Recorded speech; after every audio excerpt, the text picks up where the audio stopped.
Doctor Mohammad ইউনূসের বিরুদ্ধে যে ষড়যন্ত্র হচ্ছে, সেনাবাহিনী পুরো টোটাল স্টান্স নিয়ে নিছে এবং বিভিন্ন সচিবালয় থেকে শুরু করে প্রশাসনের মারাত্মক অস্থিরতা। এই সরকারের অধীনেই একটি অবাধ, নিরপেক্ষ, সুষ্ঠু নির্বাচন অনুষ্ঠিত হবে। আজকে তিনি কাকরাইলে ডিপ্লোমা ইঞ্জিনিয়ার্স ইনস্টিটিউশন মিলনায়তনে আসসালামু আলাইকুম ভিউয়ার্স, দেশ ও দেশের বাহির থেকে যারা আমার ভিডিওটি প্লে করেছেন জানাচ্ছি আন্তরিক শুভেচ্ছা অভিনন্দন। আশা করি সবাই ভালো আছেন, সুস্থ আছেন, আলহামদুলিল্লাহ। তো ভিউয়ার্স, ডক্টর ইউনূসকে নিয়ে চলছে গভীর ষড়যন্ত্র। আর হয়তোবা এক মাসও ক্ষমতায় টিকতে পারবেন না তিনি, এমন অসহনীয় পরিস্থিতি করেই তোলা এখন বিএনপির টার্গেট। এদিকে সেনাপ্রধান ওয়াকার ভারতে এজেন্ডা বাস্তবায়নে ডক্টর ইউনূসের প্রতি পদত্যাগ সহ আগামী নির্বাচন দ্রুত দিয়ে দেশ থেকে ইউনূসকে হটাতে পারলেই যেন আওয়ামী লীগের ট্রান ব্যাকটা খুব ইজি হয়ে যায়। সবকিছু মিলেই আবার মানবিক করিডোর দেওয়া নেওয়া নিয়েই সেনাপ্রধানের সঙ্গে চলছে ডক্টর ইউনূসের দ্বন্দ্ব। সর্বশেষ ইউনূস আর কতদিন টিকতে পারে এবং ইউনূসকে কেন বাংলাদেশ থেকে হটিয়ে দেওয়া হচ্ছে, কাদের সুবিধা লাভের জন্য সেনাপ্রধান ইউনূসের পেছনে লেগেছে, করিডোর নিয়ে নানান ধরনের ইস্যু উপস্থাপন করছে, বিস্তারিত জানবো রিপোর্টে। সব ভিডিওতে যাওয়ার আগে ছোট রিকোয়েস্ট করবো, যারা চ্যানেলটি সাবস্ক্রাইব করেননি সকল আপডেট সবার আগে জানতে অবশ্যই চ্যানেলটি সাবস্ক্রাইব করে পাশে রাখবেন। দর্শক আসুন স্ক্রিনে। ডক্টর মোহাম্মদ ইউনূসের বিরুদ্ধে যে ষড়যন্ত্র হচ্ছে, সেনাবাহিনী পুরো টোটাল স্টান্স নিয়ে নিছে এবং বিভিন্ন সচিবালয় থেকে শুরু করে প্রশাসনের মারাত্মক অস্থিরতা, শুধুমাত্র যেন নির্বাচন হয়, ডক্টর মোহাম্মদ ইউনূস যেন কাজ করতে না পারে। কি দুঃখজনক ঘটনা! একজন ব্যক্তি সারা পৃথিবীটা নাম করেছে বাংলাদেশের হয়ে, সারা পৃথিবীতে সমাদৃত। এই লোকটাকে আমার মনে হয় বেইজ্জতির চূড়ান্ত মাত্রা, এক্সপেরিয়েন্স বা অভিজ্ঞতা নিয়েই তাকে বাংলাদেশের রাষ্ট্র ক্ষমতা থেকে চলে যেতে হবে। এই 6 মাস বা একটা বছর উনি হয়তোবা উনি, আমি জানি না কতদিন পালন করতে পারবেন, এটা আমার কাছে সন্দেহ লাগে। বর্তমানে যা শুরু হয়েছে, আজকে দেখলাম একজন নেতা বলছেন 24 ঘন্টা টিকতে পারবে না ডক্টর মোহাম্মদ ইউনূস তারা যদি আন্দোলন করেন। অথচ আমরা দেখেন তারা 16টা বছর কোনো কিছু করতে পারলেন না। আমরা তাদের পক্ষ হয়ে কাজ করেছি। আমরা সোশ্যাল মিডিয়াতে বিরোধী দলের ভূমিকা পালন করতাম। আমার মনে আছে তখন একটা পেজ ছিল না তথাকথিত সেই রাজনৈতিক নেতার, যেখানে শেয়ার করা যায়। আজকে এসে বলছেন 24 ঘন্টা কেউ মুতে দিবেন, কেউ প্রস্রাব করে দিবেন, কেউ তুতুল টেপ করে বের করে দিবেন। আজকে আপনাদের তাকাব্বরি এবং ক্ষমতা আমরা দেখি, খুবই দুঃখ লাগে। আপনারা উড়িয়ে দিবেন, খেয়ে ফেলবেন, ছিঁড়ে ফেলবেন, সবাই বলেন আপনারা। দুঃখজনক। আমি মনে করি কিছু নেতার কারণে বিএনপি চরমভাবে নিগৃহীত হচ্ছে, আপনার ধিকৃত হচ্ছে। সোশ্যাল মিডিয়াতে শুরু করে প্রত্যেকটা জায়গাতে এটা বন্ধ হওয়া দরকার। খুবই দুর্ভাগ্যজনক। জাতীয়তাবাদের গণতন্ত্রের পুনঃপ্রবর্তক একটা রাজনৈতিক দলের অনেক নেতা যে বক্তব্য দেন, আমরা সেগুলো পছন্দ করতেছি না এবং হয়তো আরো হার্ড লাইন বা কঠোর লাইনে গিয়ে কথা বলতে হবে ইন দ্য ফিউচার। অনেকে এখন মনে করেছেন যে নিয়ে নিচ্ছেন যে রাজনৈতিক দল। আজকে আমরা তো আগে কিছু চাই নাই, আমরা চেয়েছিলাম একটা সংস্কার। কারণ আপনারা 53 বছরে যা কিছু করতে পারেন নাই বাংলাদেশের মানুষের জন্য, আমরা চেয়েছিলাম বাংলাদেশের মানুষ যেন ভোটাধিকার প্রয়োগ করতে পারে, আইনি শাসন প্রতিষ্ঠা হয়, বিচার বিভাগের স্বাধীনতা। আমরা চেয়েছিলাম নির্বাচন কমিশন যেন এমন একটা নির্বাচন কমিশন হয় যে নির্বাচন কমিশন কোন অবস্থাতে যেন প্রভাবিত না হয়ে এক্সিকিউটিভ ব্রাঞ্চের মাধ্যমে যেন ভালো মানুষ রাজনীতিতে উঠতে পারে। আমি আপনাদেরকে একটা উদাহরণ দিই। আমি তো এই কথাগুলো আসলে আপনারা অন্য কোথাও পাবেন না। আপনারা জানেন কিনা, আমাদের নতুন নিউ ইয়র্ক সিটির মেয়র নির্বাচনে একজন মানুষ আফ্রিকার, বলে গেলাম তার জন্মস্থান, সেই দেশে জন্মগ্রহণ করে বর্তমানে নিউ ইয়র্কের মেয়র হয়ে যাওয়ার মতো পরিস্থিতি সৃষ্টি হয়েছে তার। এন্ড্রু কুমুর মতো প্রভাবশালী ফর্মার ডেমোক্রেট এবং নিউ ইয়র্কের মেয়র, গণতন্ত্র থাকলে কৃষকের সন্তান, একজন রেফিউজি ছিল তার পরিবার, কৃষকের সন্তান এমপি হতে পারে, মন্ত্রী হতে পারে, কিন্তু এটা তারা আটকিয়ে দিয়েছেন। তারা কখনোই চান না এমন কেউ সাধারণ পরিবার থেকে যোগ্যতা সম্পন্ন কেউ উঠে বাংলাদেশের এমপি হবে, মন্ত্রী হবে, দেশকে নেতৃত্ব দিবে। Not Eric Adams. Eric Adams, this guy is running mayor, so he's not going to compete because he's already accused of or charged for many crimes, although the charges were dropped by President Trump because of his intervention. So that's why he's not anymore. So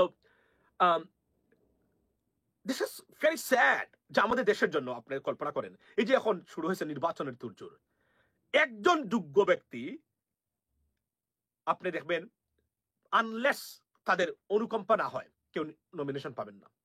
হাজার হাজার কোটি টাকার nomination বাণিজ্য হবে আগামীতে, হাজার হাজার কোটি টাকার। এই দেশের পরিবর্তন কি তাহলে কোনোদিনই হবে না? এই দেশ কি এই দুর্বৃত্তরা জিম্মি করে নিয়ে নেবে? এই দেশের কি কোনোভাবে এত মানুষের জীবন হানির পরেও কি এই দেশ আবার সেই দুর্বৃত্তদের দখলে চলে যাবে? আবার সেই ব্যর্থ করাপ্টেড পলিটিশিয়ানসের দখলে চলে যাবে, এটাই আমার দুঃখ, এবং ভারতীয় রয়ের এজেন্টদের আপনার দখলে চলে যাবে, এটা আমার খুবই দুঃখ লাগে। বিএনপির কাছ থেকে আমরা কখনোই এই ধরনের মানে মানে আশা করি নাই। বর্তমানে যা দেখতেছি রীতিমতো আওয়ামী লীগের রিপিটেশন চলছে, তারা carbon copy, counterfeit. Trust me, this is so sad. এবং আমরা একজন ব্যক্তি তত্ত্বাবধায়ক সরকার 2 বছরের জন্য আসে, একটা বছরের সময় দিতে রাজি হয় না কেউ, right? This is sad. I'm really very pissed off about it. এবং আমি জানি না আমার আগামী দিনের ভূমিকা বা কথাবার্তা ধরন কতটুকু শালীন থাকবে, কেননা 9টা মাস আমরা অপেক্ষা করতেছি একটা শব্দ বলে। সোশ্যাল মিডিয়াতে একদম তুলপাট চলছে বিভিন্ন সোশ্যাল মিডিয়া অ্যাক্টিভিস্টদের মাধ্যমে, বিভিন্ন ধরনের নোংরা আপনার ডার্টি মিথ্যা রীতিমতো ভূমিকম্প চলছে সোশ্যাল মিডিয়াতে। আমি বুঝছেন, যদিও এই সোশ্যাল মিডিয়া অ্যাক্টিভিস্টদের অনেক আজকের এই পরিণতির কারণ তাদের অতিরিক্ত বাড়াবাড়ি অনেককে কাজ করতে দেয় নাই, কাজ করার স্পিয়াটা তারা হারিয়ে ফেলছেন, তারা বিএনপির দিকে বা পার্টিকুলার রাজনৈতিক দলের দিকে তারা ঝুঁকছেন। অথচ বিএনপিতে যাওয়া অপরাধ নয়, এই মুহূর্তে তারা সার্ভ করার কথা নিরপেক্ষভাবে বাংলাদেশের, বাট সেটা তারা পারছেন না, বিকজ তাদের অতিরিক্ত বাড়াবাড়ি মিথ্যা তথ্যের দিয়ে তাদের চরিত্র, তাদের পরিবারের চরিত্র, তাদের বউয়ের চরিত্র, তাদের মেয়েদের চরিত্র হানি করার কারণে এরা আমাদের জন্য বিশাল বড় একটা লাইবিলিটিস তৈরি করেছেন, হয়ে গেছেন অলরেডি তারা। যদি তারা মনে করেন তারা অনেকেই বিপ্লবী, তাদের সারা বাংলাদেশ টিকবে না, কিন্তু তারা যথেষ্ট ড্যামেজ করে ফেলছেন আমাদের বাংলাদেশের এবং বাংলাদেশের মানে অস্তিত্বের জন্য। আজকে আপনি দেখেন এই যে প্রপার্টি গুলা, এরা আবার রাজনীতিতে আসতে চায়, এদের জন্য মানুষ মিছিল করে, এদের জন্য অপেক্ষা করে বসে আছে, এরা আবার ক্ষমতা আসবে। দর্শক, স্ক্রিনে আমরা সে সম্পর্কে বিস্তারিত জানাবো। এই বিষয়ে আপনাদের মতামত কমেন্টে জানান, কেউ ভিডিওটি স্কিপ করবেন না। মানবিক করিডোর দেওয়া নেওয়া নিয়ে সেনাপ্রধান ওয়াকারের সঙ্গে ডক্টর ইউনূসের বৈঠকের মধ্যেই কিন্তু পদত্যাগের সিদ্ধান্ত আসে। তাহলে বুঝতে পারছেন যে কত গভীরভাবে তাদের সঙ্গে এই বিষয়টি নিয়ে সংঘাত তৈরি হয়েছে। আসুন সর্বশেষ এই করিডোরের বিস্তারিত আপডেট জানবো রিপোর্টে। আসসালামু আলাইকুম। বিদ্যমান রাজনৈতিক সংকট এবং প্রধান উপদেষ্টার সঙ্গে বিএনপি, জামাত সহ অন্যান্য দলের আলোচনার প্রেক্ষিতে মুখ খুলেছেন দলের ভারপ্রাপ্ত চেয়ারম্যান তারেক রহমান। তিনি ডিসেম্বরের মধ্যেই নির্বাচন চাইলেন এবং বলেছেন যে তিনি প্রত্যাশা করেন যে এই সরকারের অধীনেই একটি অবাধ, নিরপেক্ষ, সুষ্ঠু নির্বাচন অনুষ্ঠিত হবে। আজকে তিনি কাকরাইলে ডিপ্লোমা ইঞ্জিনিয়ার্স ইনস্টিটিউশন মিলনায়তনে ন্যাশনাল পিপলস পার্টির 18তম প্রতিষ্ঠাবার্ষিকীর আলোচনা সভায় লন্ডন থেকে ভার্চুয়ালি যোগ দিয়ে তিনি এই কথা বলেছেন। তারেক রহমান বলছেন, এই সরকারের নেতৃত্বে জনগণ দেশের ইতিহাসে অবিলম্বে অবাধ, নিরপেক্ষ একটি জাতীয় নির্বাচন দেখতে চায়। সরকারের গঠনমূলক সমালোচনা করার আহ্বান জানিয়ে তারেক রহমান বলেন, জনগণের সরাসরি ভোটে নির্বাচিত সরকার, অন্তর্বর্তী সরকার বা তত্ত্বাবধায়ক সরকার গঠন হোক, নাগরিকদের সরকারের গঠনমূলক সমালোচনা জারি রাখতে হবে। দেশের জনগণ সরকারের করুণার পাত্র নয়, সরকার অবশ্যই জনগণের ন্যায্য দাবি মানতে বাধ্য। এখানে সরকারের মান অভিমান বা রাগ বিরাগের কোনো সুযোগ নেই। দেশে স্থিতিশীল গণতান্ত্রিক সরকার না থাকায় দেশি বিদেশি বিনিয়োগে স্থবিরতা নেমে এসেছে উল্লেখ করে বিএনপির ভারপ্রাপ্ত চেয়ারম্যান বলছেন, এক অনিশ্চিত রাজনৈতিক এবং অর্থনৈতিক পরিস্থিতি নিয়ে বিভিন্ন শ্রেণী পেশার মানুষের মধ্যে এক ধরনের অস্থিরতা তৈরি হচ্ছে, যে কারণে বিভিন্ন শ্রেণী পেশার মানুষ প্রতিদিন বিভিন্ন দাবি দেওয়া নিয়ে রাজপথে নেমে আসছে। কিন্তু দুঃখজনক হলেও সত্য, এই মুহূর্তে তাদের দাবি শোনার কেউ নেই। অন্তর্বর্তী সরকার বাজেট পাশের ঠিক আগ মুহূর্তে এনবিআর এর সংস্কার চাপিয়ে দিয়ে রাজস্ব আদায়ের ক্ষেত্রে অচলাবস্থা তৈরি করেছে বলে মনে করেন তারেক রহমান। তিনি বলেন, এটি অর্থনীতির জন্য খুব ভালো বিষয় নয়। এই ধরনের পরিস্থিতি মোকাবেলায় জবাবদিহিমূলক গণতান্ত্রিক সরকার সবচেয়ে বেশি কার্যকরী ভূমিকা রাখতে পারে বলে সবার বিশ্বাস। দেখেন, ডক্টর দেবপ্রিয় ভট্টাচার্য তিনিও কিন্তু বলেছেন যে এই ধরনের যে এনবিআরকে ভাগ করা, এটা কোনো ভালো কোনো পদক্ষেপ নয়। তিনিও সমালোচনা করেছেন। এখন কার পরামর্শে এই ধরনের ভাগ করা হলো, কেন করা হলো, মানে এটা কে জবাব দেবে? এই জন্যই বলা হচ্ছে যে নির্বাচিত সরকার, জবাবদিহিমূলক সরকার, তারাই একমাত্র সবার সাথে আলাপ আলোচনা করে এই ধরনের পদক্ষেপ নিতে পারে। সংস্কার একটি চলমান প্রক্রিয়া জানিয়ে তারেক রহমান বলেন, অল্প কিংবা বেশি সংস্কার বলে কিছু নেই। রাষ্ট্র এবং রাজনীতির প্রয়োজনের সংস্কার একটি ধারাবাহিক প্রক্রিয়া। তবে পুঁথিগত সংস্কারের চেয়ে প্রায়োগিক সংস্কার বেশি জরুরি। সংস্কার কমিশন বিশাল সংস্কারের ফিরিস্তি, দিয়েছে।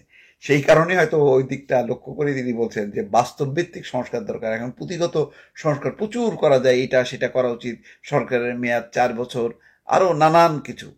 তো এইগুলি পুঁথিগত, মানে এইগুলি সবাই জানে যে কি কি সংস্কার আছে, এটা ইউরোপ আমেরিকার মানে বইপত্র ঘাটলেই পাওয়া যায়। এখন সেগুলিকে আমরা এখন অ্যাডপ্ট করতে পারবো কিনা সবগুলো, সেটাও বিবেচনা করতে হবে। এই জন্য তিনি বলছেন যে প্রায়োগিক সংস্কার, মানে যেটা প্রয়োগ করা সম্ভব সেই ধরনের সংস্কার করা খুব মানে দরকার, অর্থাৎ বাস্তব ভিত্তিক হওয়া দরকার সংস্কারটা। অন্তর্বর্তী সরকার জবাবদিহিমূলক নয় উল্লেখ করে তারেক রহমান বলছেন, অন্তর্বর্তী সরকারের নৈতিক এবং রাজনৈতিক বৈধতার সংকট হয়তো নেই, তবে সরকার জনগণের কাছে জবাবদিহিমূলক নয়।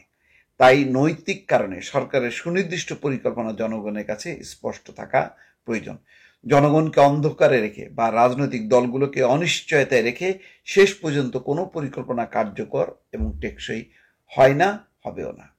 খুব গুরুত্বপূর্ণ কথা। বিদ্যমান রাজনৈতিক সংকটের প্রেক্ষিতে তারেক রহমানের এই বক্তব্যটা বিবেচনা আনা দরকার, এবং বাংলাদেশের প্রধান রাজনৈতিক দলগুলো যা ভাবছে, ইভেন সেনাপ্রধানের সেই বক্তব্য, অফিসারদের যে প্রশ্ন, সবগুলো কিন্তু কাভার করছে, এবং যেই মানে একের পর এক যে দাবি দেওয়া এবং কি কারণে এই পরিস্থিতি, যে এইগুলিকে ফেস করা হচ্ছে না, অ্যাড্রেস করা হচ্ছে না, আলোচনা করা হচ্ছে না, ফলে সংকট বাড়ছে, অচল অবস্থা হচ্ছে। যেমন শপথ নিয়ে, ইশরাক হোসেনের শপথ নিয়ে যে পরিস্থিতি, এখনো পর্যন্ত আজকে 8-10 দিন 12 দিন হয়ে গেল, সেই অচল অবস্থা নিরসনেও সরকার মানে যথাযথ ব্যবস্থা নেয়নি বা সময় মতো পদক্ষেপ নেয়নি।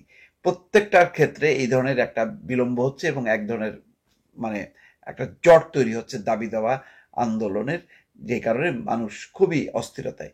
সেই কথাটা ডক্টর মোহাম্মদ ইউনূসও কিন্তু বলেছেন, কিন্তু এইটাতে তিনি বলছেন যে তিনি মানে এই ধরনের দাবি দেওয়ায় তিনি কাজ করতে পারছেন না, তিনি হতাশ, ক্ষুব্ধ। কিন্তু এইগুলি তো মানুষের দাবি, এইগুলি তো অ্যাড্রেস করতে হবে, সরকার তো লম্বা সময় ধরে চলছে। তো সুতরাং এই কারণেই সবাই বলছে যে তাহলে তাড়াতাড়ি নির্বাচন দিয়ে একটা মানে জবাবদিহিমূলক একটা সরকার আসুক, নির্বাচিত সরকার আসুক, তারা এই সমস্যাগুলো ফেস করুক। দর্শক ভালো থাকবেন, আল্লাহ হাফেজ। দর্শক, স্ক্রিনে আমরা সে সম্পর্কে বিস্তারিত জানলাম। সো ভিডিও এই পর্যন্ত। ভালো লাগলে লাইক এন্ড কমেন্ট করবেন। দেশের সকল আপডেট সবার আগে জানতে অবশ্যই চ্যানেলটি সাবস্ক্রাইব করে পাশে রাখবেন। দেখা হবে পরবর্তী ভিডিওতে ইনশাআল্লাহ। আসসালামু আলাইকুম ওয়া রাহমাতুল্লাহ।